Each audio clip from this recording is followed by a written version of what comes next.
سڵاو خۆشەویستانم کاتەوە هەموو کاتێکتان باش خۆمە بەختەوە دەزانم کە لە بەرنامەیەکی دیکەی ئێوە ڕۆژهەڵاتدا میوانی ماڵەکانتانین بەڕێزان هەروە کاگادارن وڵاتانی پێنجکۆیەک و کۆماری ئیسلامی سەرنجام پاش هەوڵێکی دیپلۆماسی چڕوپەر سەرنجام گەیشتن با ڕێککەوتنێک کاریگەریەکانی ئەم ڕێککەوتنە لەسەر کۆمەڵگای ئێران و ناوچەکە چی دەبێت ئەو بە هەونرخانە چین کە کۆماری ئیسلامی لە ماوەی ئەو 12 ساڵەدا داوێتی قازانج و بەرژەوەندەکانی کۆمەڵانی خەڵکی ئێران تا چەندە بووەتە قوربانی ئەم پرۆسەی کۆماری ئیسلامی واتە پرسی ئەتۆمی ئێران بۆ وەڵامدانەوە بەم پرسیارانە و چەندین پرسیاری دیکە لە نێو بەرنامەکەدا میوانداری بەڕێز کاک ئەبوبەکری مودەڕەسی ئەندامی دەفتەری سیاسی کۆمەڵەمان کردووە و ئێوە خۆشەویستانیش دەتوانن لە ڕێگای ئەو ژمارە تەلەفۆنانەی کە لەسەر شاشەی ڕۆژهەڵات تیوی دەیبینن دەتوانن ڕاستەوە خۆ پەیوەندی بە ئەم بەرنامەیەوە بگرن و ڕاو بۆچوونی خۆتان لەسەر ئەم پرسەواتە پرسی ئەتۆمی ئێران و ئەو ڕێککەوتنەی کە هاتووەتە ئاراوە لەگەڵ ئێمە و میوانی بەڕێزی بەرنامەکە باس بکەن.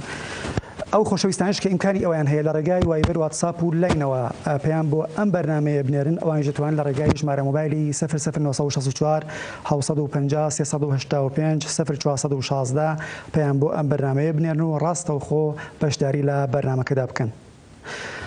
کاک ئەبوو سڵاو ئەو کاتتان باش و بەخێر بن بۆ بەرنامەی ئێوە ڕۆژهەڵات. زۆر سپاس من کەڵ وەردەگرم لەو مەجالە و سڵاوم هەیە بۆ بینەرانی خۆشەویستی ڕۆژهەڵاتی کە ئەگاداری ماوەی ئەو چەند ساڵەدا کە دەوڵەتی باراک ئۆباما هاتووەتە سەرکار هەروەکە پێشبووی بکە و ڕاوەکارانی ئەم بوارەش لەسەر ئەو باوەڕە بوون و گریمانەکەشیان هەروە هاتە پێش ئەوش ئەوە بوو کە سیاسەتێکی نەرمتری بەرامبەر بە کۆماری ئیسلامی و دەوڵەتانی هاوشێوەی ئەو لە ناوچەکەدا ڕەچاو کرد. پێتان وایە هۆکارەکانی ڕەچاوکردنی وەها سیاسەتێکی نەرمتر نسبەت بە دەوڵەتەکانی پێشووی ئەمریکا بۆچی دەگەڕێتەوە؟ ئەگەر جۆ بدەینە قسەکانی خودی باراک ئۆباما و پێ ناوە سیاسەتێکی نەرمتر. باراک ئۆباما سیاسەتی دیپلۆماسی بە قەناعەتی خۆی وەک گزینەیەک لە مقابلی سیاسەتی کە گرتە پێش و بۆ ئەوەی بگات بە سیاسەتی مزاکرەی مستەقیم لەگەڵ ئێران و هێنانی ئێران بۆ پای میزی مزاکرە بۆ دەست هەڵگرتن لە بەرنامەی ئەتۆمەکەی توانی ئیتحاد و یەکگرتوویەکی زۆر باش سازکە لە هەموو دنیا بەدیجی بەرنامەکەی ئەتۆمی ئێران و لە نتیجەوەی ئیتحادەدا ئەو جورێکە باسی دەکەن هەمەلایەنترین و خوڵترین تەحریمی ئابووری بەسەر ئێراندا داسەپەن تاحریمەکان وەها فەلەس کوونەندە و ئەوەندە کاریگەر بوون کە لە نەهایەتدا ئێرانێکی کە دایمەن تەحەدای ڕۆژاوای دەکرد و تەحەدای هەموو کەسانە دەکرد کە مخالفی بەرنامەکانی هەستەیی بوون بالاخره هێنایە پای میزی مزاکرە. بەڵام ئەو جورێک کە بۆ خۆشی دەڵێ ئەگەر لە زمانی خۆیەوە ئەو قسەیە بکەی دەڵێ ئەو تاحریمانە بۆ بوو ئێران پێشینە پای میزی مزاکرە خۆی تاحریمەکان بە تەنیایی نەیدەتوانی و ناتوانێ ببێتە هۆکارێک بۆ ئەوەی ئێران دەست هەڵگرێ لە بەرنامەی ناوچیەکەی و دەست پەیداکردن بە چەکی ئەتۆمی. بەڵام تاحریمەکان دەتوانێت ئێران بێنێت پای میزی مزاکرە هەر ئەوەش قەومە و ئێرانی هێنا پای میزی مزاکرەوە لە نەتیجەی تقریبا نزیک بە 20 مانگ دانوستان و مزاکرە کە بە مزاکرەی وڵاتانی پێنجەرەیەک دەست پێکراوە بووە یەک ساڵی ئەخیردا بە هاتنە نێو نێوکایەی ڕاستەوخۆی ئەمریکا لەو مزاکرەدا لەگەڵ ئێران بلاخرە منجەر بەوە بووە لەو جوورێک خۆشت باس کرد چەند ڕۆژی ڕابردوودا مەجموعەیەک شەرت و شروط بۆ ئێران بە نێوی ئیقداماتی جامعەی مشتەرەک بە ئێران تەحمیل بکەن کە مراجعە بە ئەو دەقە بە قەناعەتی مزاکرە کوونەندەگانی بەرامبەری ئێران کە پێنجێدە یەک و ئەمریکا بن ئێران محروم دەکات لە دەست پەیداکردن بە بۆمبی ئەتۆمی و حتا پێشبینی ئەوەش دەکەن دەڵان هەر کات ئێران بێوێت لە ژێریشی بدا سەر لە نەبسێتەوە سەر بەرنامە و پلاندانان بۆ دروستکردنی بۆ ئەتۆمی 1 ساڵی پێویستە. 1 ساڵان پێداوە 1 ساڵ زمانی گوریز بۆ ئەوان معنی ئەوەیە کە ئێران هەر کات بێوێت لە ژێری ئەو قەراردادە بدا کەەوە هەمیشە ممکنە 1 ساڵی پێویستەوە ئەوان لە 1 ساڵە دەتوانن ئەقدامات و هەنگاوێک هەڵگرن کە بە وەسایلی دیکە غەیری دانوستان و مزاکرە پێشی ئێران بگرن. کەوا بوو هەرەوزری ئارزم کردی خودی باراک ئۆباما و مزاکرە کنندەکانی تەرەفی ئێران بۆ ناڵێن بەرخوردی نەرم بە پێچوانە پیان وایە کە ئەوە مؤثرترین ڕێگایەک بوو بۆ ئەوەی ئێران شێشی پایمیزی مزاکرە و دەسەڵگرتن لە بەرنامەی ناوچێت. بە حقیقەتی ژوایی کە دەچینە نێو وردەکاریەکانی لابوو لەو بەرنمەیەدا متەوجی دەبین کە تقریبا هەموو ڕێگاهایەکی عادیان بۆ ئەوەی ئێران بتوانێت دەستڕەسی پێدا بکە بە چەشی ناوچی بەستۆ لە ئێران و ئێران فقط وەختێک دەتوانێت دووبارە بچێتەوە سەر بەرنامەی پێشوکرێ بە تەواوی و بەڕاشکاوی ئەو قەراردادە پێشێرکە و بچێتەوە سەر دۆخی ئەوڵی خۆی بەڵێ کە ئەوە زۆر محتەمەل نییە ئەوە حەسان نییە بۆ ئێران و ئەوان یا بیاوێ فێڵ بکە بیاوێ دووبارە بەرنامەیەکی نهێنی بە موازاتی ئەوەی کە زاهرەن خەریکە ئەو قەراردادە ئیجرا دەکات لە بەرنامەیەکی نهێنی دووبارە ئەو کارانە بکە کە ئەوەش بە سیستمێکی نەزارەتوانەکردانەوە زۆر حەسان نیە و سەختە. وڵی کاگە وەکر لەم ڕێکەوتدا ئێران چی لە ڕۆژ ئاواگرتووە وەکو ئەمتیاز وەلایانی بەرامبەرش چی لە ئێران وەرگرتووە؟ من بەڕاستی ئەو دقەی کە 180 سەفەیە هەموو بەریقەت نەخێندۆتەوە. منامرین لەوانەیە دەتوانم وەڵامێکی هەمەلایەنە بۆ پرسیارەی جنابەت بدەمەوە لێرە، بەڵام بە تۆری کورت و مختصر دەتوانین بڵین کە ئێران بەنسبەت بەرنامەیەکی کە بووی هیچ شتێکی وەرنەگرتووە، هەرچی قبولی کردووە عبارەتە لە قبولی مەحدودیەت و بەرتەسکردنی بەرنامەکەی پێشکردن لە خواستەکانی خۆی بووە لەو بەرنامانێکەوە پێشتر بووە هەمووی قبولی مەحدودیەتە تاجگای بە بەرنامەکانی ئەتۆمی دەگەڕێتەوە. لە مقابلەواندا مهمترین شتێکی کە ئێران قولی پێدراوە کە وەریگرێت عبارەتە لەوەی ئەو تاحریمانی ئەو چەند ساڵە بەسەریدا داسەپاوە لە چەندین قۆناغدا ئەویژنە هەموو یەکجاری و بلافاسە بەڵام لە چەندین قۆناغدا کە لە نێو پرۆسەیەکی دوور و درێژی ڕاستی ئازمایی تاقیکردنەوەی وەفاداری کۆماری ئیسلامی بەو ڕێکەوتنامەیە وردە دەو تاحریمانی لەسەر لا دەچێت و دەتوانێت دەست پەیدا بکاتەوە بە بڕێک لەو پوڕانش کە مدەتها بوو ئێران بووی بەڵام بلۆکە کرابوو لە بانکەکانی ئەمریکا و ڕۆژئاوە. ئەوە لە مەقابلی پاشگەزبوونەوەی کۆماری ئیسلامی لە بەرنامە ئەتۆمیەکانی و بە تایبەتی لە بەرنامی دەست پەیداکردن بەچێکی ئەتۆمی ئێران فقط تازە دەگەڕێتەوە سەر بە قەولی معروف 0 کیلۆمتر یعنی ئەو کاتێک کە تاحریمێکی بۆ بۆنەوە لەسەری نەبوو چونەوە تاحریمانێکەوە من ئێستێکانە ئاماژەم پێکرد لە واخدا و تاحریمانن کە بە بۆنەی هەوڵی ئێران بۆ دەست پەیداکردن بەچێکی ئەتۆمی بەسەری داسپاوە ئەوانەیە لا دەچێت. دەزانین هاوکات دەگەڵەوە ئێران بە بۆنەی پێشەرکردنی مافی مرۆ پشتیوانی لە تێرۆریزم لە ناوچەکە و لە دنیادا تحریم و محدودیت‌هایی ئابووری و اقتصادی بەسەر دەداسپاوە کەوانە شاملی ئەو لابردنی تحریمانە نابن. بەکار دێم وڵات ئەروە کە ئاماژەم پێکرد بینەرانی خۆشەویستی ئەتوان لە ڕێگای وای دڵواتین وهروە پیجی ئێوە ڕۆژڵات بەشداری لە بەرنامەی ئێوە ڕۆژڵاتدا بکەنێکە لە بینەرە بە ناوی میم شێخ الئیسلامی دەڵێت ڕێککەوتنی هەستەیی لە نێوان ئێران و ڕۆژئاوا ئەوەی سلمان کە قەتاری هەستەیی ئێران نەک هەر دەندە عەقەبی هەیە بەڵکو ئاوێکی سارد بوو بەسەر هەوڵەکانی کۆماری ئیسلامیدا و ئەو هەموو نەکبەتی و نەهامەتیانەش کە ئێمەی خەڵکی ئێران بەسەرماندا کەس وەڵام دەرەوە نییە. لە هەر وڵاتێکی دیکەدا بوایەت دەبووە خامنەی و باقی ڕێبەران و دەست و پەیوەندەکانی وەک پینۆشە و میلۆشۆویچ محاکمە کرابان. میم شێخ الئیسلامی لاشاری مەریوان. بینەرێکی دیکە بە ناوی ماردین لە نێ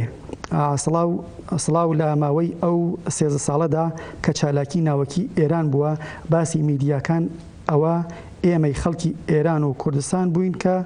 تووشی زەرەر هاتین نەک دەسەڵاتداران و هەموو ئاگادارن کە بەرپرسانی ڕەژیم خەریک دزی و پڕکردنی گێفانی خۆیان بوون. ماردین لە شارەدەی نێی سەر بە شاری مەریوان. بینەرێکی دیکە بە ناوی هەڵۆ 64 لە شاری ساڵاوە پرسیارێکی کردووە دەڵێت لابردنی ئەو محاسرە اقتصادیانە چ کاریگەرێکی لەسەر اقتصادی ئێران دەبێت حتمەنەکە لە بەرنامەکەدا ئاماژەی پێ دەکەین بینەری بەرنامەکەمان بیت. کاروان سەرشیوی بینەری هەمیشەیی بەرنامەکەتان دەڵێت ئەوەی دوێنێ ئەو هەموو کارەساتەی هێنایە سەر ئێران داواتە فەقر و هەژاری و بێئیمکاناتی و خەرجکردن بە هەدەردانی هەزاران میلیارد دلاری خەڵکی ئێرانی بە هەدەردا قارەمان بوو. ئەوەی هەوڵی پشت گوێخستنی ئەو خەرجە هەزاران میلیارد دلاریەی دا هەر قارەمان بە حەساب دێت. بەڕای من هەردوو لایەن دۆڕاون و بەڵکو قارەمان خەڵکی ئێران بوون کە توانیان بەو پەڕی بێئیمکاناتیەوە ژیانیان بەسەر برد. کاروان سەرشیوی بینەری هەمیشەیی بەرنامەکەتان لە مەریوان. سپاس بۆ پەیامەکەی ئەم بینەرە خۆشەویستەش لە سەرشیوی مەریوان. ئەبوو لە ماوەی ئەو 13 ساڵەدا کە گەمارۆکان دژی ئێران هاتە ئاراوە و هەروواکە بینیمان فەقر و هەژاری و هەروواکە ئەو بینەرە خۆشەویستەش هەڵۆ 64 لە شاری ساڵاوە ئاماژەی پێکرد. کاریگەریەکانی چی بوو بەسەر اقتصادی ئێراندا لە ماوەی ئەو 13 ساڵ بەتایبەت لایەنە کۆمەڵایەتیەکەی و ئەو فشارە اقتصادیانەی کە لەسەر خودی پلانی دروستکردنی بۆمبی ئەتۆمی بەڵێ پلانی دروستکردنی بۆمبی ئەتۆمی پلان و بەرنامەیەکی فەوق‌العادە پڕهەزینەیە لەباری اقتصادیەوە بۆ ئێران. ئێران فەناوەری و تەکنۆلۆژی نەبوو لەو حەدەدا کە بتوانێت بە ئیمکاناتی داخڵی خۆی ئەو کارە بکە. لە لای شریکەوە ئێران بە نهێنی و بە مەخفی ئەو کارەی دەکرد لە بازاری ڕەش وەسایلەکانی دەکری بۆیش هەرچی دەیکری بەدە بەرابەر قیمەت دەیکری و هەموو تەکنۆلۆژی دروستکردنی ئەتۆمیشی لە بۆیە وارد کردبە. بۆیەش من عدەدی دەقیقەکە نازانم بەڵام هەموو ئەوانی قسەی لێ دەکەن و جمهوری ئیسلامی جوانە ڕەت نەکردوێتەوە قسە لە 100 میلیارد دلار دەکەن بێنوانی هەزینەیەوە دێ 100 میلیۆن دلار ئەوە خۆمان نەزانین ئەگەر خسرابایە نییە و بەرنامەی گەشەی اقتصادی ئێران و بەرنامەهای ڕفاهی عمومی و خۆشگەزرانی گشتی بۆ خەڵکی ئێران دەیتوانی چەندە تاسیری بێبنە کەوا بوو خودی ئەو پلانە لەواقعدا لە جیرفانی خەڵکو لەسەر سامانی ئەو خەڵکە لە پایەوانەداوە جێبەجێ بۆ و فشارەکەی و کاریگەرەکەی لەسەر اقتصادی ئێرانەوە پوڵێکی زۆر کە دەیتوانی بخرێتە بوارێکی زۆر سوودمەند بۆ کۆمەلگاوە بۆ جامە خراپ بوارێک کە لاخی کەشتەوە دیتمانەوەی لێ بەسەر هات ئەوە ئەوەڵی فشاری بەڵام هەرە بۆ مەحدودی نابێتەوە. پلانە ئەتۆمیە لە ژێرەوە و بەبێ چاوەدێری خەڵک و لە وڵاتێکی دیکتاتۆری کراوە کاک موختار دەزانیەوە یانی چی ئەوە یانیەوە کە بە هەزاران کەس بە گەندەڵی و بە فەساد لە پێناوی ئەو پلانە جیرفانیان پڕ کردەوە. هەزاران مەعاملە جۆش دراوە کە معلوم نیە ئەسڵەن سەری چی بۆ بنی چی بۆ بەتایبەتی سوپای پاسداران و هەر سوپای پاسداران دەیان دەڵاڵ لە خانەوادەهای پڕنفوزی ئێرانی دەیان دەڵاڵ و کارچاقکوونی ئەو جوورە جۆشدانی مەعاملانە بەدزی ڕۆژاوە و بەرزی خەڵکی دیکە لە وڵاتانی ئەوروپایی دیارە لە وڵاتێکی دیکتاتۆری بوو کەس نەیزانی و چ خەبەرە کەس نەیزانی ئەو کارانە چۆن دەکرێت هیچ کۆنتڕۆڵێکی بەسەرەوە نەبوو چاودێرێکی بەسەرەوە نەبوو ئەوە ینی بخۆر بخۆر بە قەولی فارسی ینی تاڵان و برۆ کەوا بوو غەیرە و هەزینەی کە ڕاستەوخۆ خرج کراوە بۆ پلانە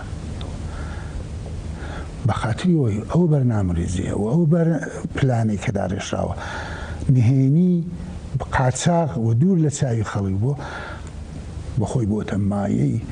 هیندەی دیکەش نەخۆشکردن و گەندەڵکردنی کۆمەڵگای ئێران بۆیە زەرەرەکانی ناڵم غەیری قابلی جوبرانە بەڵام ساڵهای پێدەچێت تا ئاسار و ئاسەواری ئەوە لە بین بچێت و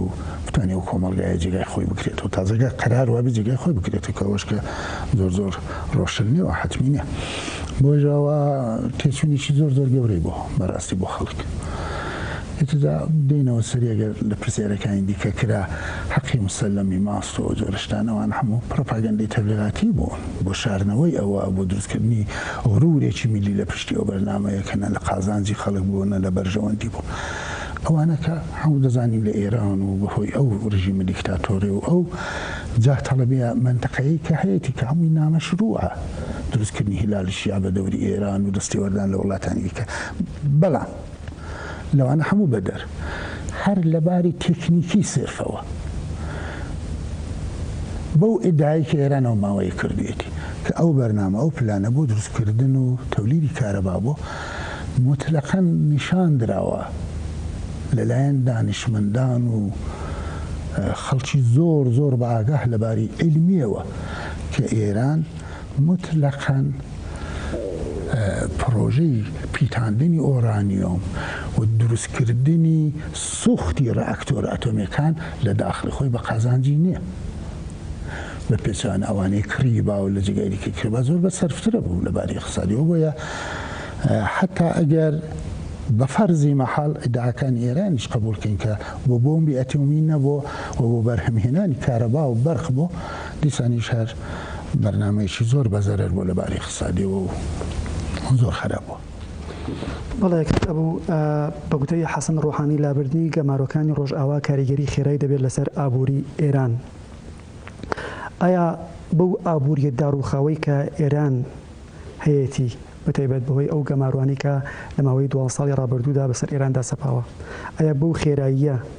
کاریگەری مثبت دانێ لەسەر ئابووری ئێران یانە پلانێکی درێژ ماوەی گەرەکە؟ ئەوە ئەندازێ من گوێم داوەتە بە خەڵکی پسپۆر لەباری ئابووری و اقتصادیەوە من دەتوانم ئەو شتانە بڵام ڕاستێکی من بخۆم پسپۆری اقتصادی نی و ناتوانم لەو بوارەوە کەسێکی ئاکادمی قسە بکەم بەڵام دۆخی ئابووری و اقتصادی خراپی ئێران بە هیچ جۆرێک تەنیا نەتیجەی تحریمەکان کە بە بۆنێ بەرنامەی دەست پێداکردن بەچێکی ئەتۆمەوە سەر ئێراندا داسەپاوە بە بۆنێ ئەوانە نەبووە بەرە لە هەموو شتێک ئێران بەهۆی ناکارامەیی لە ئیدارەی اقتصادی جامە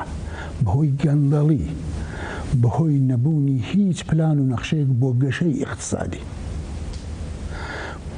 شتێوە بەخۆیان پێی دەڵێن بە فارسیکردن سوئی مدیریە بەهۆی ئەوانەوە ئێران وەزعی اقتصادی ئەوە باش بوو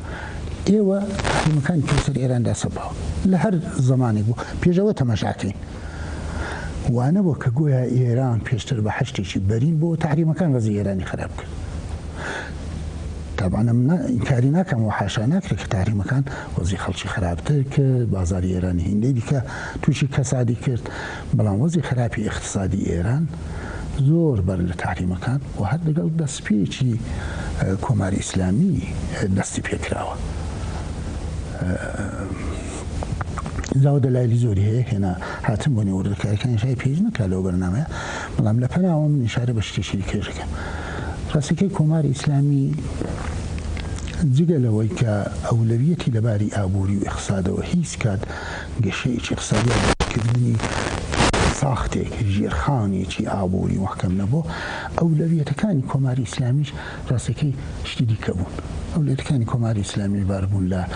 تەئمینی هەزینەی تەرۆریزمی بینەلملەلی تەئمینی هەزینەی تەرۆریزمی ناوچەیی تەئمینی هەزینەی ڕاگررتنی دەوڵەتێکی وەک ئەسەد وە تەمەشای 4 ساڵەمەکە کە سووریا تووشی شەڕ زۆر پێشەوەش ڕژیمی ئەسەد لەباری اقتصادی وابەستە بە ئێران بوو سووریا وڵاتێکی دەوڵەمەندی ئەوی لەلایەن دەوڵەتێکی دیکتاتۆری ئەو بەڕێوە دەچێت وەزعی خراپ بوو لەباری اقتصادی وڵاتێکی فەقیری پڕ لە گەندەڵی و فەساد و وەسیلەی حزبێکی وەک حزبی باسکە ئیجازەی فعالی سیاسی بە هیچ کەسێکی نەدا و خانەوادەیەک کە یەک بە دوای یەکدا دەهاتنەوەی ئیدارە دەکرا بۆش لەباری اقتصادیەوە وەزعی باش نەبووە مدەتها بەخاتی ئەوەی کە وڵاتێکی عەرەبی بوو کە پشتیوانی لە ئێران دەکرد لە مەسەلەی شەڕی ئێران و عێراق یا کوردنە سیاسەتەکانی ئێران ئێران لە وەختە ڕشوێشی اقتصادی زۆر گەورەی پێدەدات هەزوری کە باس دەکەن ساڵێ 4-5 میلیارد دلار فقط سەرفی هەزینە و تێچوونی بووە بۆ ڕاگررتنی ئاسەد و بتاوتی لە دۆرانی شەر کە زۆرتر بۆش منزورم جاوەیە کە ئێران لەو ماوەدا ئەولەویەت هایی دیکەشی بۆ لەباری اقتصادیەوە کەوای دەبینین ئێران زۆر بەر لە تاحریمەکان وەزعی اقتصادی خراپبووە تاحریمەکان کە لاچیە بێتەردید لە کورتماوە بە پێچەوانە بڕوای منەوەیە لە کورتماوە ممکنە تەکانێک جوڵەیە بخاتە اقتصادی ئێران مقدارشی زۆر پوڵ واردی بازار دەبێت ئەوە فۆری ئاساری خۆی نیشان دەدا بازار بڕێک بە خۆشببینیەوە بە گەشتبینیەوە تەمەشای مەسەلەکە دەکا بازاری بورسی ئێران ممکنە ڕەونەقێک پەیدا بکات ئێران بتوانێت بلافاصلە بازێک لە کەمکۆڵەکانی ناشی لە کەمبوونی پوڵ جوبران بکات بەڵام لە درێژخایاندا ئەو پوڵەش دیسانی سەرفی هەر ئەو شتانە دەبێەوە لە توولی ئەو 37 ساڵە جمهوری ئیسلامی خەرجی کردو و نەسۆتە بواری بەرنەسەری ئستانداردی زیندگی خەڵک وڵات بینەرێک بناوی هاوڕێیانتان لە نێ دەڵێت سڵاوتان لێبێت بە خێراتی میوانە بەڕێزەکەتان دەکەم ئەم ڕێکەوتنە بەس قازانجی خۆیانی تیایی و تەسیری لەسەر زندگی خەڵکیدان نییە دەنگی شەبەکەشتان تۆزێ خشەخش دەکات داوا دەکەین چاکیکەین هاوڕێنی بەشیفنی داواکارین کە ئەگەر کێشەیەکی دەنگمان هەیە چاکی بکەن کاک ئەوە یەکە بینەرێکی دیکە پرسیارێکی کرد دەڵێت بەو گرژ و ئالۆزیەی کە لەباری ئیدئۆلۆژی کۆ لە نێوان کۆماری ئیسلامی و بەتایبەت ئەمریکادا بوونی هەیە ئایا دەکرێت چاوەڕوان بکرێت پەیوەندیەکانی ئێران و بەتایبەت ئەمریکا ئاسایی بێتەوە پێش ئەوەی کە وەڵام بۆ پرسیارە بینەوە ناوبڕێک دەبینین و دێنەوە خزمەتە.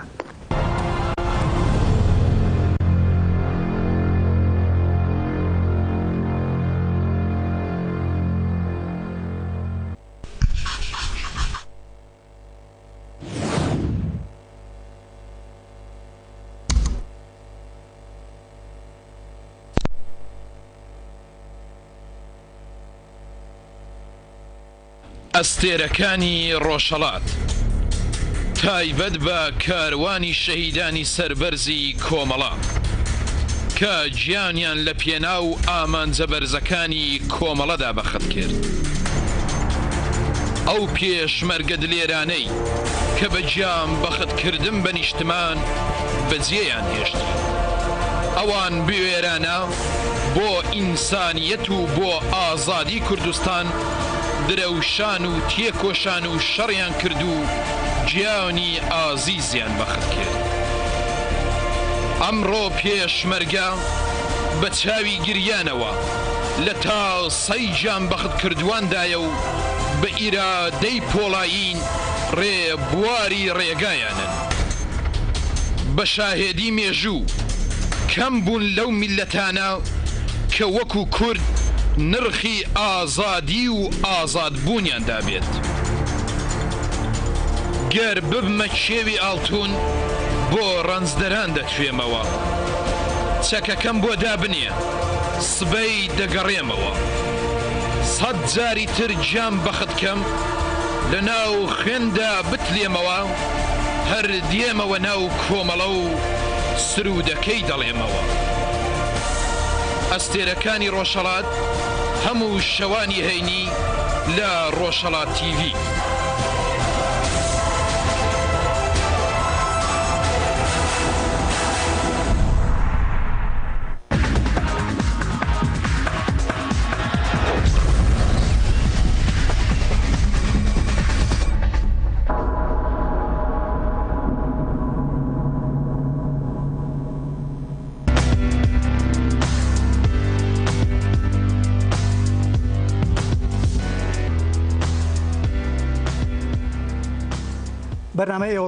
بەرنامەی ئەو ڕۆژهەڵات بەرنامەیەکی هەفتانەیە کە هەموو شەوانی پێنجشەمە لەسەر هەینی لە ڕۆژهەڵات تیڤیەوە پێشکەش بێەوە خۆشەویستان دەکرێت. ئێوەش دەتوانن لە ڕێگای ژمارە تەلەفۆنەکانی 00964 751 180 68 و هەروەها 00964 750 385 0416 ڕاستەوخۆ پەیوەندیمان پێوە بگرن و هەروەها لە ڕێگای وایبەر واتساپ و لاینەوە لە ڕێگای ژمارە موبایلی 00964 750 385 0416 پەیام بۆ بەرنامەی خۆتان بەرنامەی ئێوە و ڕۆژهەڵات بنێرن. هەموو شەوانی پێنجشەمەیە کاتژمێر 8:30 بە کاتی تاران و 7 بە کاتی هەولێر چاوەڕوان بن.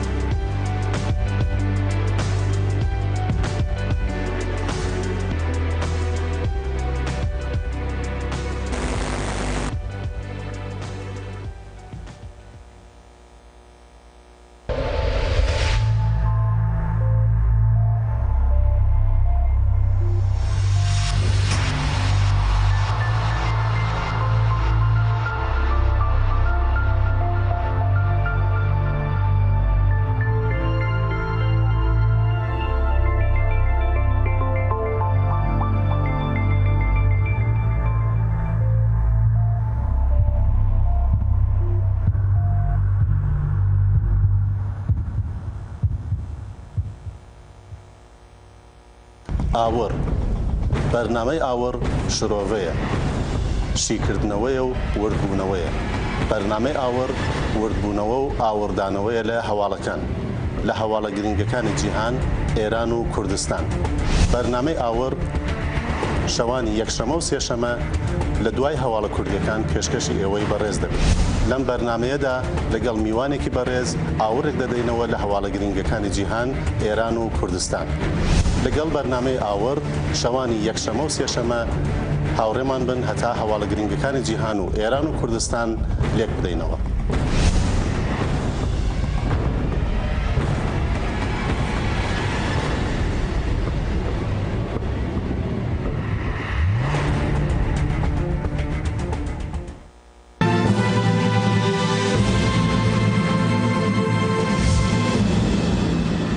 بەرنامەی ڕەمان بەرنامەیەکی تەحلیلیە بۆ لێکدانەوە و شرۆڤەکردنی زیاتری پرسەکانی تایبەت بە کوردستان، ئێران، ناوچەکە و بەگشتی جیهان.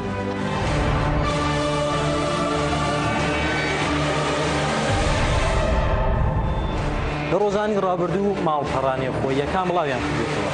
شەو گرفتی نەبوونی لەداوی سەرەتاییەکانی ڕۆژانە لە ئاوایەکانی سەر بە پارێزگاکانی کوردستانی ڕۆژهەڵات بە تایبەت پارێزگای ئیلام خەڵکی ئەو ناوچەیە ناچار کردووە کە ماڵ و زێدی خۆیان بەجێ بهێڵن و درێژێ ژیان ڕوو لە پراوێزی شارەکان بکەن.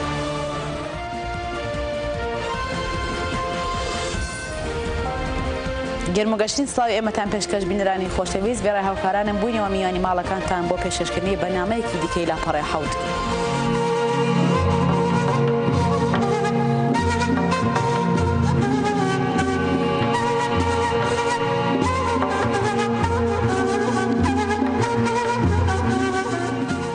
بینەرانی عزیز و خۆشەویست سڵاوی گەرمی ئێمەتان پێشکەش لە بەرنامەی ئاوێنەی هونەرەوە هاتوینەوە خزمەت ئێوەی عزیز و خۆشەویست بۆ دیدار و بەسەرکردنەوەی هونەرمەندێکی تر.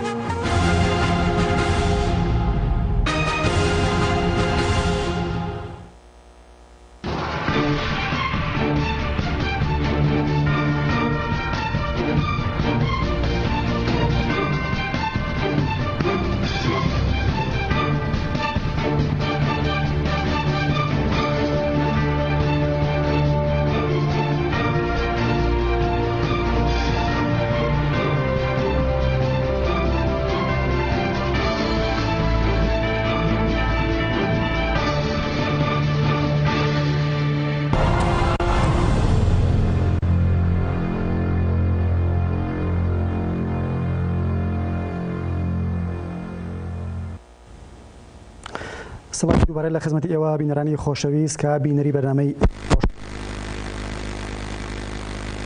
بینەران پرسیارێکی کردبوو ئاماژەی بۆ کردبوو کە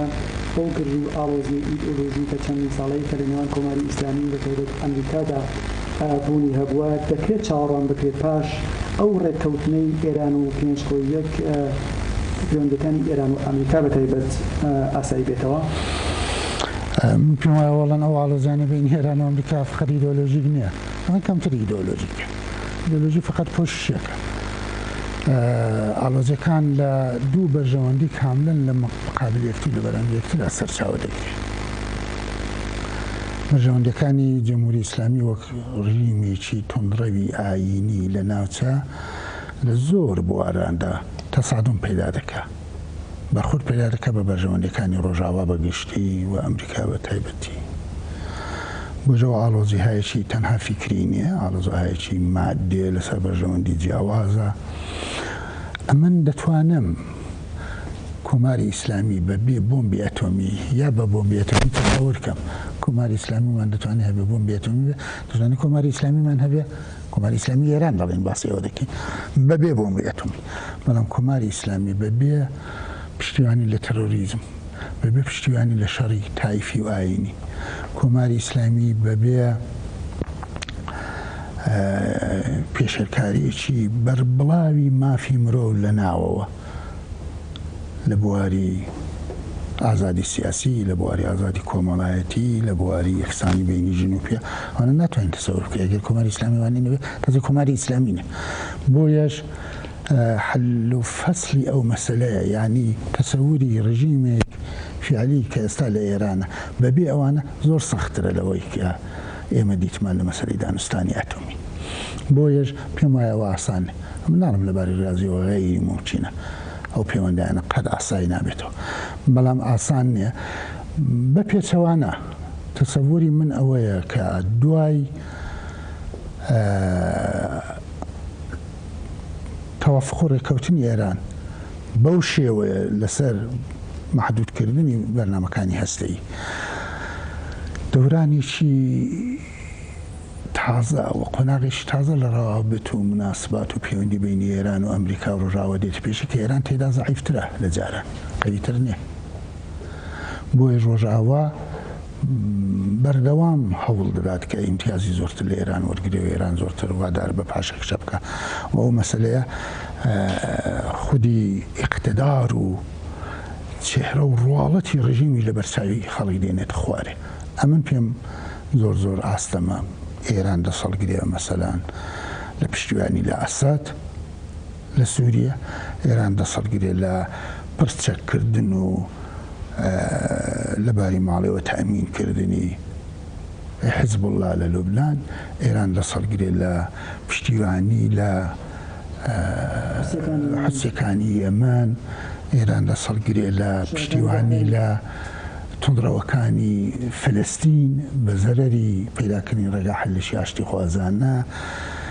ئەوانە زۆر زەحمەتن، بۆیش بواری ئەتۆمی کە حەل و فەسڵ بێ معنیەوە نییە بوارەکانی دیکە واردی دەورەیەکی ئۆتۆماتیک باشتر بوونەوە ئاساییتر دەبێت، دەتوانێت پێچەوانەش بێت. بۆچی؟ چون یەک ئاماژەی کەشمە من هەیە بۆ مەسەلەی تەفاوەتی مەسەلەی هەستەیی لەگەڵ ئەو پرسانەی دیکە کە ئێستاکانە باسمان کردەوەیە. لەوانەیە بەڕاستی بە خاتری بە تایبەتی تاحریمەکان پرسی هەستەیی ڕاحەتتر لە ژێرە و کێشەی نێو باڵەکانی دەسەڵاتی جمهوری ئیسلامی حەل و فەسڵ بێ. بەڵام ئەوەی کە لە ئێران مافی مرۆڤ پێشە نەکرێ لە داخل، ئەوەی کە پشتیوانی نەکرێ لە تەرۆریزمی شیعە، ئەوەی پشتیوانی نەکرێت لە حزب الله، ئەوانە ئاوا حەسان هەموو حاکمیەتی ئێران لەسەری ساغ نابێتەوە. وەژمەواردی دەورانێکی جێرە و کێشەی باڵەکانی کۆماری ئیسلامی لەگەڵ یەکتر، جێرە و کێشەی کۆماری ئیسلامی لەگەڵ دەوڵەتانی ناوچە دەبین کە ئێستاکانی سەرەتاکانی معلومە و ئیتفاقەنیش ئەو کاتە دەست پێکراوە کە دانستانەکان خەریب بوو دەوردە بە ئەنجامێک دەگەیشت. هەر وەختە ئێران دەستی کرد بە پشتیوانی شڕاشکاوانە لە حوسەکانی ئەمەن و نێوانشی ناخۆشتر بوو لەگەڵ هەموو دەوڵەتانی ناوچە. بەڵێ کردیمەوە خزمەتێت یەکێکی دیکە لە بینەرانە ناوی ئەحمەدی ئەمینی کەنەی نووسیوە لە کوێوە پەیامەکەی بۆ ناردین دەڵێت وتەکانی خامنەیی و هەڕەشەکانی کە دەیوت بازدید لە ناوەندە هەستەییەکان هێڵی سوورە کشتی کلۆف بوو. ئەوە بینیمان لەو ڕێککەوتنەدا 24 ساعتە ناوەندەکانی ئەتۆمی ئێران ڕێژێت چاودێریدان و ئێران ناتوانێت هیچ چالاکیەک بکات دەوبارەوە. ئەحمەدی ئەمینی کەنەی نووسیوە لە کوێوە پەیامی ناردووە. بینەرێکی دیکە بە ناوی حەمیدە لە سنا سڵاو بۆ میوانی بەرنامە من لەسەر ئەو باوەڕم کە ئێران بەهۆی ئابووری داڕوخاوی تەنی داوە بە هەموو جۆرە ئیمتیازێک و خەتە سوورەکانی خۆیان وەلاناوە و سەرمایەی میلیاردی ئێرانیان لە پێناو هیچدا لە دەستدا. ئیتر نازانم خەڵکی بۆچی تێنە خیابانەکان و مەشیا شعاری مەکبەر خامنەییان بدایێت لەبەر ئەو گشتە گرانیە کە لە ئێراندا هەیە. سپاس بۆ حەمیدە خانم لە شاری سمە. بینەرێک بەناوی سەردەر لە شاری بیجار دەڵێت هەرچەند لابردنی محاسرەی اقتصادی بە نافعی خەڵکی ئێرانە، بەڵام ئازادکردنی سەرمایە و پوڵی ئێران لە بانکە جیهانیەکان کە زیاتر لە 120 میلیارد دلارە دەتوانێت زیاتر لە گوزەشتە تێرۆریزم لە ناوچەکە زیاتر بکات. سەردەر لە شاری بیجار. سپاس بۆ کاک سەرداری خۆشەویست. بینەرێکی دیکە بەناوی ئارۆ لە مەریوان دەڵێت بەڵێ ئارۆ مەریوان خوێندکاری مێژوو سەردەمی ڕەزاشا عەباس عەلی خەلعەتبەری وەزیری دەرەوەی ئێران بوو. پاش هاتنە سەرکاری ئاخوندەکان بە تاوانی بنیاتنانی نیروگای ئەتۆمی بوشێر دەستگیر کرا و لەلایەن خەڵخاڵیەوە ئیعدام کرا. ئەگەر ئێستا خەلعەتبەری مابا چیان پێدەوت؟ دەستخۆشی یا ئیعدامیان دەکرد؟ ئارۆ مەریوان خوێندکاری مێژوو. سپاس بۆ پەیامەکەی. کاک ئەبوو، زۆر جار بە پرسانی ڕژیم هەروەکە ئاماژەوان پێکرد و پاتیان دەکردەوە کە وزەی ئەتۆمی مافی بێ ئەملا و ئەولای ئێمەیە. ئەوە هیچ دەستکەوتێکیان لەو بارەوە نەبوو. چی وەڵامی شەقامی ناوخۆی ئێران ئەدەنەوە؟ چۆن دەتوان؟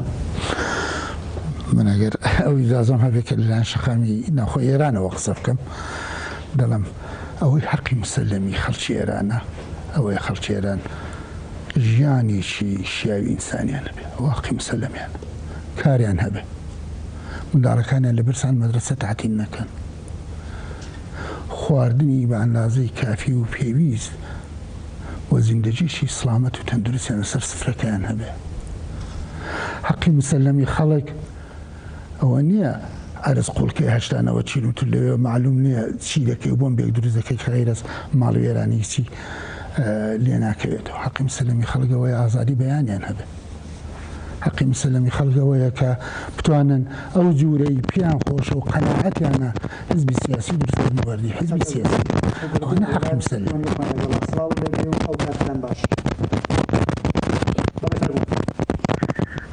ئەلۆ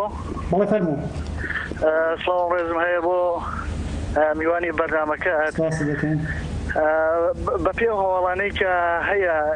لە ڕاگەاندنەکانە بڵاو کراوەتەوە ئەم ڕێکەوتنەی نێوان ئێران و وڵاتانی پێنجکۆیەک هەندێک پارەی بلوکراوی ئێران ئازاد دەکا کە دووبارە ئەم پارانە بگەڕێتەوە بۆ ناو ئێران. بەڕای من ئەم پارانش کە ئەگەڕێتەوە ناو ئێران هیچ دەردێک لە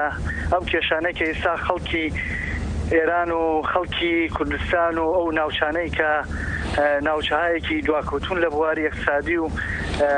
هیچ دەردێک لەوان دەوا ناکات، چونکە ئێران سەرەتا خۆی پێویستی بۆ پارە هەیە بۆ ئەوەی کە بتوانێت بە ئیسلاح هەندێک سادرات و وارداتی پێ بکات. دویش ئەوەندە ڕاندخاری و فەسادی ماڵی لە دەوڵەتی پێشووە ڕووی داوە کە هەندێک کەسیش لەو باوەڕن کە لەوانەیان پارەشە هەر چارەنووسی و پارانەی تری ببێت بەسەرا بێت کە ئەم کەسا و کەسانەی کە ڕاندخارن و کەسانەی کە فەسادی فاسدی ماڵین لە ئێران ئەو پارە بخۆن و دوای ئەوەش ئێران لە ناوچەکە دەستێوەردانەکە لە کاروباری وڵاتانی دەوروبەر. هەبینین لە سووریا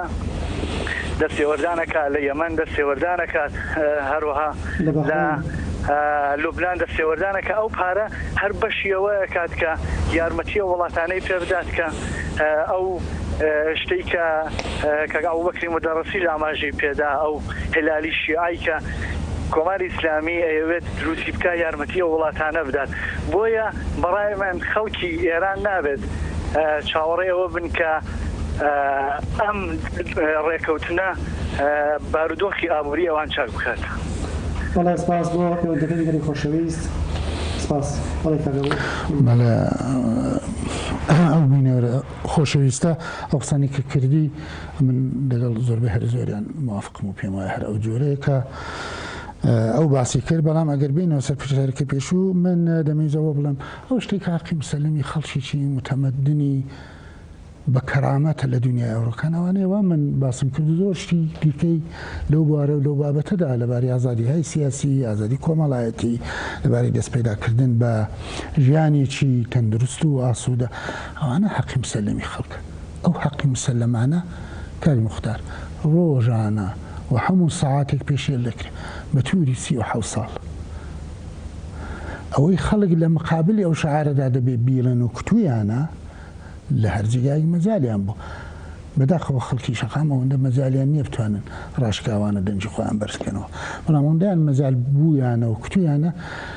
ئەو حەقە مسلمانەی خۆیان کە ئەم شتانن بە دەنجی بەرز هاوار کردو ئەوەی پیتاندنی ئۆرانیۆم و پلانی دەست پەیداکردن بە سەرچی ئەتۆمی پرۆژەیەکی کۆماری ئیسلامی بوو هیچ پەیوەندێکی لەگەڵ بەرژەوەندی خەڵکی نەبوو و هیچ کات لە پێناوی ئەو بەرژەوەندێش دەست نەدراوەتەوە پلانە بۆ یەش لەواقعدا دەتوانێت حتا بڕێک لەو خۆشحاڵی خەڵکی تەوزیح بدە ئەو شتە خەڵک لە کۆڵ بەرنامەیەک بوونەوە کە بە خاتریەوە دەبواە تەحریم و محدودیت یەکجار زۆرتریان تحمل کردبایە کە بەرنامەی کۆماری ئیسلامی بوو ڕاستەکە بەشێک لەو شاوی لۆغانە دەچێتە خانەی مخالفەت و ئەتراز بە جمهوری ئیسلامی تابعاً ئەمنەوە بڵێم خەڵکانێک هەن لە ئێران لۆبی جمهوری ئیسلامی لە دەرەوە و لە ناخۆی ئێران و خودی کۆماری ئیسلامی پێیان خۆشە و دانوستانەوە سەرکەوتنێک بۆ ئێران نیشان بدەن مەسەلە خودی دانوستانەکە نی ئایا باشە یا خراپە مەسەلەوەی چۆنی قسە لێ دەکەی چۆنی کەڵی لێ وەردەگری ئۆپۆزیسیۆنێکی واقعی و ڕاشکاو کە پشتیوانی داخوازیە ئەسڵەکانی خەڵکە دەبێت بتوانێت نیشانی بدە کۆماری ئیسلامی دوو خەتای گەورەی هەیە یەک خەتا ئەوە کە دەبێت بە خاتریەوە بێتە پای مەحاکەمە و جوابگو بێ ئەوەیە 23-24 ساڵە بەدزی دنیا و کۆمەلگای نێودەوڵەتی و بەدزی خەڵکی ئێران خەریکی پرۆژەیەکە کارە و زۆرەی لە سەرەتای بەرنامەکە دەستمان پێ کرد 100 میلیاردی تێچوو و ئەوانەی لێ بۆتەوە ئێستاکەن و ئاخر کەش بوو بە هیچ و دەستیان لە هەموو شتێک هەڵگرت و بە قەولیەکێک لە بینەرەکان هەموو خەتە سوورەکانی خامنەی شامەزن ئەوە زۆرمی ئەوڵی جمهوری ئیسلامی دەبێت جوابدات وڵات پەیوەندێکمان لەگەڵ سڵاو لەوێ ئەو کاتتان باش بەڵێ فەرموو بەڵێ فەرموو ئەلەوە کاک موختار ماندوو نەبین سڵاو شەوتان باش ماندوو نەبن دەستخۆشی لە خۆت و میوانی بەرنامە کەم بەرنامە زۆرتوانە دەستان خۆش بێ بەڵام من پێم خۆش بوو مەداخلە بکەم لە بەرنامەکە ئەویش لە پەیوەند لەگەڵ ئەو پرسەی کە هەڵتان بژارد بوو لە ڕابطە لەگەڵ ئەم ڕێکەوتنی ئەتۆمی و ئەوانە بەڵێ فەرموو بە نەزەری من ئەوەی کە زۆر مهمە ئێستا ئەم ڕێکەوتنە هێناوێتە ئاراوە وەک داخڵەکەی ئەم بینەرە خۆشەویستە پچڕا ئەبوو بینە سەر باڵەکانی دەسەڵات لە ماوەی بەتایبەت چەند مانگی ڕابردوودا کە دیالۆگی نێوان کۆماری ئیسلامی وڵاتانی پێنجکۆیەک چڕ بووەوە ناکۆکی و گرژیەکانی نێو باڵەکانی دەسەڵات زیاتر بوو ئەو بینیمان زەریف لە مەجلیسی شۆرای ئیسلامیە کەوتە بەربێ حرمەتی ئاباڵی ئوسوڵگەرای سەربەخامنەی پێت وانە لە داهاتوودا کێشە و ناکۆکیەکانی باڵەکانی دەسەڵات زیاتر دەبێت لە ئەو ماوەی کە ڕۆحانی هاتوۆتە سەرکار و وەفتی دانستانی کۆماری ئیسلامیش گۆڕدرا لە جەلیلی هاتین بۆ زەریف و ئەو خەتی سازش و ڕێکەوتن دەست پێکرا بەبێ پشتیوانی خامنەی و بەبێت فراسەوزش خامنەیدا نەدەچوو پێشە چون ئوسولگەراکان تونڕەوەکانی نێو سوپای پاسداران زۆر کەسی دیکە مخالفی ئەوە بوو و ئەویان لەگەڵ بەرژەوەندی خۆیان بە تایبەتی چون قسەی لە بەرژەوەندی میلی شتیانە ئەوان هەم قسەیە لە بەرژەوەندی خۆیان نەدەدیت بۆ هێشتا جێگای توانیانە و مەجالیان بۆ قسەیان لەسەر کردو و دژایتیان کردو و ئەگەر خامنەی نەبووە بەڕاستی تا ئێستا نەدەچوو پێشە بەڵام ئەوە بەو معنی نییە کە دەگەڵ هەموو تەبعاتی ئەو ڕێککەوتنەش خامنەی موافقەیە بەو جۆرەی کە تا ئێستا زاهرەن بە هاسانی چۆتە پێشە دەچێتە پێشە چون دەزانین زۆر هەوڵ درراوە بە ئاشکراش هەوڵ درراوە ئەمە ئێستا چەند نمونەوە ئاماژەیە لە بارەوە باز دەکەم کە دەستکەوتەکانی ڕۆحانی مەحدود بێتەوە بە مەسلەی دانوستانەکان لە هیچ بوارێکی دیکە مۆڵەتیان نەداوە و ئیجازەیان نەداوە بە ڕۆحانی کە بتوانێت دەستکەوتێکی بنی دیکە لە بواری دیکە لە بواری سیاسی کۆمەڵاتی ناوخۆی ئێران بنی خۆی سەبت بکە بگرە بە پێچەوانە بوو ئەدامەکان زۆرتر بوون فشار و خەفەقان و داخراوی سیاسی لە نێو کۆمەلگا زۆرتر بوو حتا شتایکی کە پێشتر لە دەورانی ئەحمەدی نەژاتە بوو خەڵک کۆنسرتیان بەرگزار دەکرد دادەنیشتن لێن دەدا بە گۆرانی دەی ئەوەش نەماوە و زۆر شتی دیکە و دەزانین دەستگای قەزایی و دەستگاکانی دیکە کاملەن مخالفەت دەکەن لەگەڵا سڵاو لەبێ ئەو کاتتان باش گەڵی فەرموو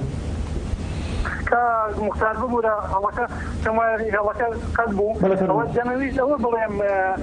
ڕوو لە میوانی بەڕێزی بەرنامە وەک پرسیار ئایا ئەو ڕێکەوتنە ئەتوانێت بێتە ڕۆی ئەوەی کە ئەو چەکە گەورە لە دەست کۆماری ئیسلامی بسێنرێتەوە چونکە ئەگەر تماشای نێژووی کۆماری ئیسلامی کەی بەردەوام شەڕی بۆ خۆی دروست کردە بەردەوام بە جۆرێ لە جۆرەکان بە دژمندا تاشین بۆ خۆی و سەرکوتکردنی خەڵکەکەی و جۆرێ دەستێوەزمە دروستکردن لە دنیای دەرەوە کەەوە ئەمریکا و نازانم شەیتانی بزۆر بوو چی و چی بەڵام بەم ڕێکەوتنەی تر بە نظری من تەوەقعاتی خەڵک دەچێتە ئاستێکی تر و خەڵک چاوەڕوانە کە ئەو بوجە مەسەڵەن بەو جۆرەی کە وتراوە مانگانە 700 میلیۆن دلار ئازاد دەبێ ئەوانە دەچێتەوە بازاڕ و تەزە خەرێتە کارگە و کارخانەکان ئایا خەزاکە ناکرێتەوە ئایا جۆرێ لە کرانەوەی کۆمەلگا ڕوو نادا یان نەخێر کۆماری ئیسلامی بەردەوام سەرکوتەکان لە ناوخۆ درێژە پێدا و لەگەڵ جۆرێ لە جۆرەکان لەگەڵ دنیای دەرەوە جۆرێک سازر ئەکاوە دیمان کە جامی ژەهری خواردە بەڵام نەک یەکجێ بەڵام قومەقومە خەریکە و بۆ ڕێکەوتن ئەوانە ئایا ئەو چەکە گەورە لە دەست کۆماری ئیسلامی نەسێنداوەتەوە دنیای دەرەوە و غەرب و ڕۆژ ئاوا و خەڵکەکەی خۆی سەرکوتکە ئیتر خەڵکێژێەوە ئەو جرمنایەتیە نەماوە لەگەڵ غەربە ئەوانیش تەوەقع و ئینتزارات و کۆمەڵی داواکاری خۆیان هەیە کە هیچیان نەبەرباز کە حتمما دەبێت کۆماری ئیسلامی لەم سەردەما باتەوە جۆ بە پێوەستی تەکنۆلۆژی و دنیای سەردەم دەبێت جوابی هەموو ئەوانە باتەوە ئایا بە نەزەری کاک عەبدوڵ مدەڕەسی کۆماری ئیسلامی جوابی ئەمانەتەوە یان نەخێر خەزاکە داخراوتر دەکات لە دەرەوە و ئەو سازشەکە کردویەتی فقط بۆ ڕوبە جیهانی دەرەوەیە و سەرکوتەکە زۆرتر دەکاتەوە من سپاس دەوە زیاتر کاتان ناگرم سەرکوتی ناوخۆی مەبەستانەوەیە توانێت بینەر خۆشەویستە مەبەستی سەرکوتی ناو مەڵێ وا دیارە مەنزوریەوەی وا دیارە ئەگە بچینە سەر ئەو پرسیارە ڕاستەوخۆ من پێم وایە کۆماری ئیسلامی و ئەو ڕێککەوتنامەیە بە شێوەیەکی ئۆتۆماتیک هیچ کرانەوەیکی سیاسی دروست ناکە لە ئێران پێچەوانەکەی زۆرتر مهم ڕاستیکەی ئەگەری هەیە ئەویژەوەیە وە تەجروبەژەوە نیشانداوە کۆماری ئیسلامی لە بەرچاوی خەڵک ئێستاکانە زعیفتر بوو قەویتر نەبووە زۆر شتی قبول کردو کە بەڕاستی دەوڵەتێکی مستەقاخە گەورەترین شانازی کۆماری ئیسلامی استقلال بوویترۆنێ کە وەک زمانی شانێ و جوابی خەڵک ناداتەوە مستەقلە لە مقابلی دەوڵەتانی گەورە و زلهێزە گەورەکان دەوێت استقلالی خۆی لەدەست داوە سوێ ڕۆژە کاروانی بازرسانی ئەتۆمی ڕوو دەکەنە حتا سایتە نظامیەکانی جمهوری ئیسلامیش لە مقابلی ئەو لاوازی و زعیفەی کە کۆماری ئیسلامی هەیەی بەو ڕێکەوتنامە تووشی بۆ زەبر و زەنجێکی زۆرتر ممکنە لە مقابلی خەڵک نیشان بدە کۆماری ئیسلامی وا دەکە هەوڵ دەدا کۆمەلگای ئێران داخراوەتر بکە بەڵام قسەی ئەو بینەرە خۆشەویستە بەو لاشیدا دروستە ئەو کۆماری ئیسلامی وا دەکە بەڵام بزوتنە کۆمەڵایەتەکان ئەنها قسەیەکی زۆرتریان هەیە بۆ کردن تەوەقعاتی خەڵکی دەڵاتە سەرێ ئەگەر ئەو وەختە مەسلەیەکی وەکچەشی ئەتۆمی وەها مەسلەیەکی گەورە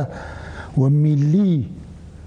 فەرز دەگیرا لەلایەن کۆماری ئیسلامیەوە کە بەو بۆنەوە و دوژمن لە پەنامانەوە خەریکە مەحدودمان دەکاتەوە ئیجازەی نێدا کەس قسە بکەن هەرە جورەیە و بینەرە باسی کرد ئەوە نەماوە ئەو دوژمنە گەورە نەماوە بۆیش تەوەقعاتی خەڵکی دەڕاتە سەرێ قەناعەتی خەڵک بەوەی کە ئێستاکەنە وەختێتی کە ئەوانیش بتوانێت گوشایشێک لە ژیانیان لۆلی ژیانی ئابووریان و لە ژیانی سیاسی کۆمەڵایەتیشیان دەست پێ بکا بێ بۆیەش لایەنێکی دیکە ئەو ڕێکەوتنە ئەوەیە کە بتوانێت بزوتنەوە کۆمەڵایەتەکان گەشە پەیدا بکات و لەگەڵا سڵاو لەبێ و کاتتان باش بەڵێ فەرموو ئەلۆ بەڵێ فەرموو ئەم کاتتان باش ماندوونەوە بۆ بەنامە جوانەکەتان سپاس دەکەین کاک مختار پرسیارێکم هەبوو لە میوانی بەرنامەکەتان بەڵێ فەرموو ئایا ئەو کۆماری ئیسلامی کە ئەم ڕێکەوتنەی ئەتۆمیەی ئیمزا کردووە دەستی ئاوەڵاتە نییە بۆەوە هێرشکا لەسەر حەز بە ڕۆژهەڵاتیەکان و ئەو حەز بە ڕۆژهەڵاتیەکان و ئەو ناوچە کوردستانیەکان بگرێتەوە بۆەوە ئێستا ئاگری تێبەرداوە لەم ناوچە کوردستانیەکان و پێیانەکە گرێژ بینەری خۆشەویست کاکە بوو پێمی ئەو بینەرە ئەو بوو یا پرسیاری ئەو بینەرە خۆشەویستە ئەو بوو کە ئایا دەستی کۆماری ئیسلامی زیاتر ئاوەڵا بەڵێ ممکنە ئەسن کۆماری ئیسلامی زۆرتر ئەوە دەکات ڕاستێکی تاوەی کە کرانەوەیشی سیاسی دروستکە چون کرانەوەی سیاسی بەزەرێتی نەشتانی پێش بگرێت باسمان کرد لە پرسیاری جوابی پرسیاری پێشوو تاوجێگای بە ئێران دەگەڕێتەوە نیگەرانی کۆماری ئیسلامی متوجی بزوتنەوە کۆمەڵایەتەکان و ئێترازاتی شەقامە بۆیش کۆنسرت مەمنوع دەکرێت ئەعدامی مثلەن نێو زیندانەکان بە جرمی جۆرە زۆرتر دەکرێت محدودیەتی مەتبوعاتی زۆرتر دەکرێت بەڵام تاجیگای بە ئێران بە کوردستان دەگەڕێتەوە لە کوردستان کۆماری ئیسلامی هەمیشە ڕواڵەتێکی خەشنتر و حرەکات و هەنگاوەکانی زبر و خەشن و تونتر بووە ئەو دەفعە شەر دەتوانێت وابێ ئەوە نمونێکی بۆمبارانەیە نمونێکی هۆشاری قانونەیە کە دەڵێ حەز دەکەم بەوەی شەڕی نیابەتی لە مەرزەکانی ئەمە نزیک دەبێتەوە کە خۆمان دەزانین درۆیە و نەشەڕێکی نیابەتی لە گۆڕێدایە ئەسەن نەشەڕێک لە گۆڕێدایە و حیزبەکانی کوردستانی ڕۆژهەڵات هێشتاکانە ئێلامی شەڕێکیان نەکردو ڕاشکاوی شەڕی پێشمەرگانیان دەست پێ نەکردو دوی ئەلامیان نەکردو من نەبرینەوەوانە هەموو بەهانەیە بۆ ئەوەی کە بە پێچەوانە جەمبەی دفاانی جەمبەی هجومی هەیە بۆی هجوم کاتە سەر خەڵک بۆنەوە بۆی ئازادی خەڵک محدود کاتەوە واتە ئەگەریش دەستیدا ئێدام و ئەوانە زۆرتر کات ئەوانە لایەنی کارەکانی کۆماری ئیسلامی وەختی ئەو قسە بکەی و تەواویکەی هێشتا زۆر ناقیسە لایەنی خەڵکی چەیە و بە تایبەتی لایەنی خەڵکی کوردستان هەیە کە کەمتر لەژێر کاریگەری خۆشببینی و خۆش باوەڕین نسبەت بۆ ڕێککەوتنە کەوانیش دەنجی خۆیان بەرزترکەنەوە متحیدتر بن متشەکلتر بن و بتوانن بزوتنەوەی کۆمەڵایەتی گەورەوە ڕێبخەن جا تەسادوفەن لەوانەیە بلافاصلە یەک مانگ و دوومانجی داهاتوونا بەڵام لە درێژ خایەنێکی زۆر دووریژنە لە شای لە میان مدەدا وردە خەڵک مەجالیەوە پەیدا دەکا بە بڕوای من کە بزوتنەوەی گەورەی ئێترازی و ڕێبخات و ئەوەش لایەنی شیرکە ئەو ڕێککەوتنانێ بەڵێ ئەبینەرێکی دیگە بەناوی هومەن کەنی سوێل لەکوێ پەیامەکەی نارو دەڵێت داهاتی ئێران لە خزمەتی 5% لە خەڵکی ئێران و بەرژەوەندیەکانیان بەستراوە بەمانەوەی ڕژیم و داهاتەکەی هەر ئەو کەسانەش بوون هاتنە سەر شقامەکان و بۆ ئەو کەسانە بکات سەر شقامەکان و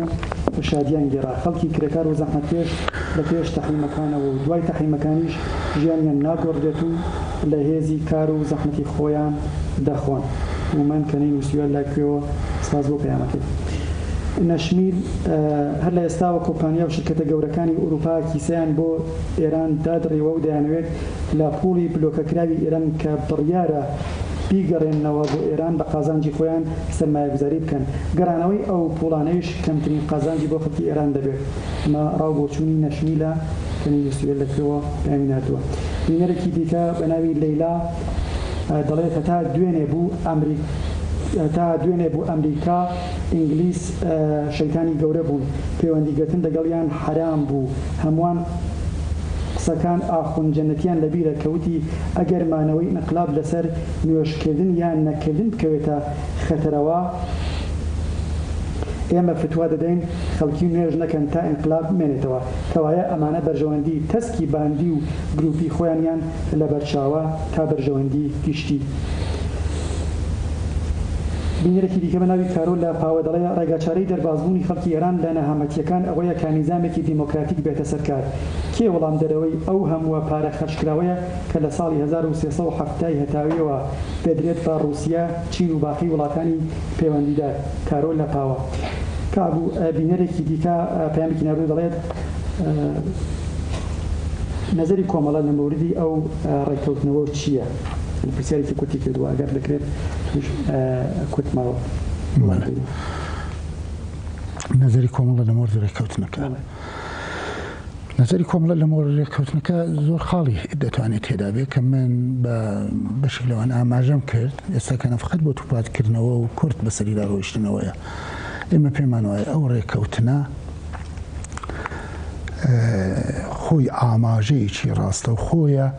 بە شکستی بەرنامەیەکی زۆرتر لە دوودەی کۆماری ئیسلامی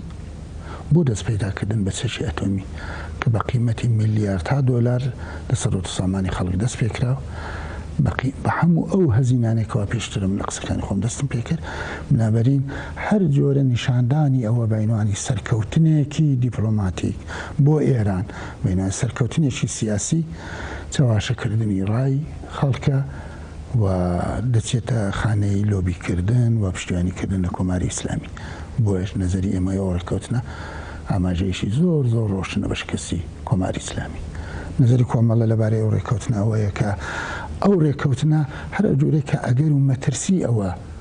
دەتوانێت بیبێت بۆ ئەوەی کۆماری ئیسلامی لە فکری داخراوترکردنی زۆرتری کۆمەلگا و فشارهێنانی زۆرتر بۆ خەڵکە بەڵام دەشتوانێت دەرفەتێک بکاتەوە بۆ بزوتنەوە کۆمەڵایەتەکان بۆ برنەسەری تەوەخواتی خەڵک کە بازی لە بینەرەکانیشتان لە تەلەفۆنیان لە ڕێگای پەیوەندی ئینتەرنێتی و پەیامەکاندا ئاماژەیان پێکرد ئەوانە دەبێت بخۆزرێتەوە لەلایەن هێزی پێشڕەو لەلایەن هێزی پێشکەوتووی سیاسی دەبێت بقۆزرێتەوە کۆمەڵە وەک مەشێک لەو هێزە وەک حزبی پێشڕەوی خەڵک لە هەمووانە کەڵک وەردەگرێت لە هەمان کاتدا لەگەڵ هەر جۆرە خۆشببینیەک و خۆشباوەڕێکی خەڵک نسبەت بۆ ڕێککەوتنە مەبارەزە دەکات و ڕوونکردنەوەی زۆرتر و بەرچاوڕوونیەکی زۆرتر بە خەڵک بۆی چۆن تەمەشای ئەو دۆخە تازە بکەن بە بەشێک لە ئەرکی تاعتیل ناپەزیری خۆی دەزان. بەڵێک هاوڕێ بەکە من دوو پرسیارم ماوە 5 دقیقە کاتمانەوە بەپێی ئاماژەی هاوڕێی هاوکارمان ئەوەیەکە یەکێک لەو نیگەرانیانەی کە بەتێ بە چالەکانی بواری مافەکانی مرۆڤ هەیان بووە ئەوەیە کە گەری ئەوە باز دەکەن کە لەوانەیە پرسی مافی مرۆڤ وەکەوەی کە چۆن لە ئێستا لە عەرەبستان پشووە خراوە وەی کە لەگەڵ ڕۆژ ئاوا پێیەتی ئابووری و لەوە دەچن شتێکی واش پێ دەکایەوە و پرسی مافی مرۆڤ پێیتە قوربانی بە چەوەندەکانی وڵاتانی ڕۆژ ئاوا و ئێران. من پێم وایە بەر لەوەی خۆمان خەریکین بە جوابدانەوەی چی زۆر دەقیقی ئەو وڵامە دەبێت یەکشت بە خۆمان ڕۆشنکەینەوە پرسی مافی مرۆڤ و ئەتراز بە پێشێلکاری کۆماری ئیسلامی لە مافی مرۆڤ و مافی خەڵک مافی نەتەوە بندەستەکان و لە پێشەمیاندا کورد مافی ژنان مافی کرێکاران و مافی هەمووانە ئەرکی خەڵکی ئێران. من ناڵم ئەو شعارە هەیە کەس نەخاوەڕەوەنەت پشت جەز ناخۆن ئەم گۆشتی من بەڵام ئەگەر تو دەست پێ بکەی بە ئەتراز بوانەوە جنبشی ئەترازی لە ئێران وەڕێخی پێم وانە دنیا بێتەرەف بێ پێم وانە دنیا بێ ئەتناف بێ لە دنیای دەرەوەی ئێمە شەردەونێ فقط دەوڵەتەکان لە دنیای دەرەوەی ئێمە خەڵکی پێشکەوتوو هەن خەڵکی پێشڕەو هەن حزبی سۆسیالیستی هەن حزبی پێشڕەوی ترەفداری مافی مرۆ و منتەقدی پێشێلکاری مافی مرۆ لەلایەن کۆماری ئیسلامیەوە هەن ئەوانە بلافاصلە بە بڕۆ من وەدەنگ دێن بە پشتیوانی خەڵکی ئێران وێژە من ئەسڵەن ئەو جۆرە خەڵکی ئێران لەو بوارەدا بەتەنیا نابینم خەڵکی کورد بەتەنیا نابینم پێم وایە بە پێچەوانە بەڵام ئەوەی کە ئەوان ڕۆڵی و پۆزیسیۆن بۆ ئێمە بژێرن بە جێگای ئێمە ئەوە نەممکنەوە نەدەبێەوە نەدرستی شاوە بیر بکەینەوە ئەوە کاری ئێمە وەرکی ئێمەیە دەبێ زیندانی لە پای بچێشین مەحرومیەتی لە پای بچێشین و قوربانی لە پای بدەین و داوامانی تا ئێستاش بەڵام کە نەتیجەیدا و بەرهەمیدا ئەو کەتە دەبینین چەندە دۆستەوێ لە دنیا بەڕاستی بۆی پشتمان بگرن پشتیوانیمان لێ بکەنەوەوانە. پێرەکە ئێوارەکە ڕێکوتن کاتارەوە لە وەنەکی تاراندا